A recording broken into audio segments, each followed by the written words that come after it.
Good day, everyone. We are excited to dive into an intriguing topic that impacts us all in various ways. Today, we will explore Heijunka Box, uncovering its key aspects, significance, and the potential it holds for the future. We aim to provide valuable insights and spark meaningful discussion. So, let's begin our journey into the world of Heijunka Box and discover why it's essential for us to understand and engage with it. Now let's take a moment to outline what we will cover today. This is our agenda slide which will guide you through the key points and topics we will discuss. Now I would like to introduce you to dedicated individuals who have contributed to this project. This is our team member. Each member has brought their unique skills and expertise to ensure the success of our presentation. We are proud to present our collaborative efforts to you today. Let's take a closer look at the Heijunka Box, a crucial tool in production scheduling. The Heijunka Box is a visual scheduling tool designed to label production schedule by both volume and product mix. It helps in maintaining a consistent workflow, avoiding the peaks and valleys in production. This method was developed by Toyota, known for its efficiency in manufacturing process. The Heijunka box is divided into boxes or pigeonholes, each representing a specific time period and associated production runs. This allows for a clear and organized overview of the production schedule. The primary aim of the Heijunka box is to eliminate two key issues in production. Mura, which refers to unevenness in the production process, Moda, which signifies waste in any form within the production system. Now I would like to pass it over to Rafath, who will continue with the next part of our presentation. Thank you, Purbasha. So we have seen what a Heijunka box is. Now let us see why, why we actually need it and why actually we implement Heijunka box. So there are like five important, uh, I would say, places where it's necessary. One is to achieve the production leveling. So basically, it helps to distribute production workload evenly across machines and operators, avoiding batching and reducing bottlenecks. And it also helps in reducing lead time and inventory. By smoothing out spikes in production, it minimizes the accumulation of excess inventory. And the third one is increased flexibility and responsiveness. So it's basically leveling production, which allows for more agile response to changes in customer demands, etc. The fourth one is enhanced employee morale and safety, which is reducing fluctuations in work intensity, prevents worker fatigue and stress, and also improve quality and consistency. This is because consistent production rates help maintain a steady workflow, reducing the occurrence of some defects or quality errors happening. And as we can see here, without leveling, the workload has too many spikes with time, but with leveling, you can see that it's more balanced. So next, where our Heijunka box is used. It used in several industries like automotive industry, electronics manufacturing, consumer good manufacturing, pharmaceuticals, and custom manufacturing, especially in bespoke machinery and made-to-order products. Here you can see two figures where Heijunka is used in order to like cater any demand fluctuations or any sudden spikes in demand of any products. So how we actually implement Heijunka, like what part of the process do we use? Like in our course, we have assembled an electric panel. So where can we actually implement this Heijunka? It can be implemented in the production planning phase, like how we did our electric panel assembly. Maybe we can use the Heijunka box while we were planning in order to, for the initial stages, to design a level production approach. It also helps in where demand fluctuations are high based on the market conditions. And it also is useful in new product introductions.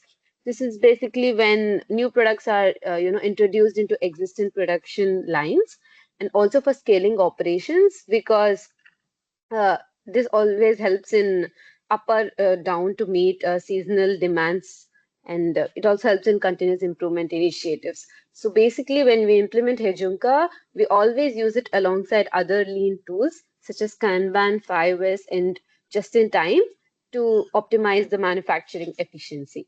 So this is for my part. Now I would hand it over to Jay to continue. Explaining that Heijunka boxes are used in automobile industries, manufacturing industries. and so on. So, at what level Heijunka boxes are helping workers? So, basically, all the workers somehow get aided by Heijunka boxes, but sometimes secondary level and tertiary level uh, employees get more help. For example, production managers and supervisor can build a production system to evenly distribute workload to workers as well as machines. We can also say that it is the mm, it is the key part for the scheduling and the production planning analysis. Uh, Next, please. So, how can we set up a Heijunka box? So, there are basically three part or three activities to build up a Heijunka box. The first section is to define products families. So, basically, product families is a group of products. Uh, we can make a group of products by uh, by the similarities. For example, production sequence or characteristics, uh, end use characteristic or required resources or raw materials. Also, there is a very significance of tuck time in order to set up a Heijunka box. We will have to determine tuck time of each product in order to meet the demand of the product without overproducing. Also, there is a third step to organize a Heijunka box physically or digitally with the rows and columns where product families are placed in a rows and day or time or any date or time related series or a unit in the columns. Next, please. While how can we operate the Heijunka box? So basically, we will have to take care of three concepts. Like first, we will have to populate Kanban cards for each slot. So basically, we assign Kanban cards to each production order and place them to the slots. And the Kanban cards have the details of quantity and time or date and the materials required for the production. There is another concept which is also important, which is monitoring and adjustment.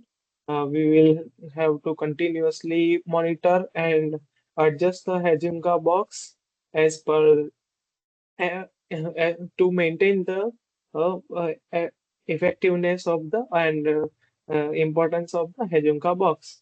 So every day we can like adjust carbon cards in order to keep the effectiveness of Heijunka box. The third concept is continuous review and optimization. We can regularly assess the effectiveness of Heijunka system. So basically, if there is any change in a pattern or rows and columns of Heijunka box, we will have to adapt or adjust immediately and reorganize the digital or physical Heijunka box. There is one video link. We will uh, place that link in the description so that you can easily understand how Heijunka works and Kanban cards works. Now I will hand over the later part of the presentation video to the Siddharth. Go ahead. Thank you, Jay, for your timely effort. The Heijunka box is a powerful lean tool that helps increase production through output and efficiency in assembly lines by leveling demand and products. To conclude, we can say that this method brings these four actions in an assembly line. That is production stability, responsive manufacturing, quality improvement, and operational efficiency. As Tachi Ono, the father of Toyota production system, said, all we are doing is looking at the timeline from the moment the customer gives us an order to the point when we collect the cash, and we are reducing the timeline by removing the non-value added waste. The Heijunka box does exactly this by eliminating wasteful overproduction, inventory pileups, and changeover downtime. By providing a visual scheduling system, the Heijunka box always allows assembly line workers to self-manage their workflow, reducing waiting times and increasing productivity. So here are some references you can use to dive deeper into the topic. Next slide, please. So these are the references that you can use, which we also used. So thank you for your time and consideration. We would now conclude the presentation. That's all.